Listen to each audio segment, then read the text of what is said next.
Wedding එකකට යන්න ඕනේ නැහැ මේ වීඩියෝ එක ෆේවරිට් දාගන්න. අද අපි බලමු කොහොමද ටයි එකක් දාන්නේ කියලා. ඔයාගේ ටයි එකේ මහත පැත්ත ඔයාගේ දණහිස ගාවට ගන්න. එකටම ඔයා දකුණු පැත්තේ තියෙන මහත පැත්ත අරගෙන පොඩි පැත්තේ උඩින් යවන්න. ඊට පස්සේ මේ මහත පැත්ත ඇතුල් පැත්තෙන් උඩට අරගන්න. මෙහෙම මේ පැත්ත හදා ගන්න ඕනේ.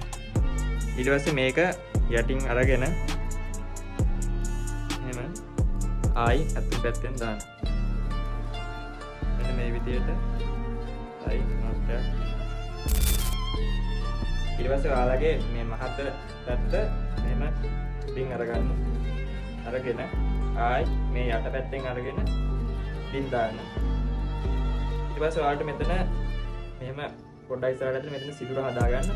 හදාගෙන ඒක ඇතුලේ මේ මහත පැත්ත දාන්න. මේක පොඩ්ඩක් ඇඩ්ජස්ට් කරලා ගානට හදාගන්න ඔයාලා මෙතන ත්‍රිකෝණ අස්සෙන් දෙන විදියට. ඊට පස්සේ කොළ එකක් නවා ගන්න.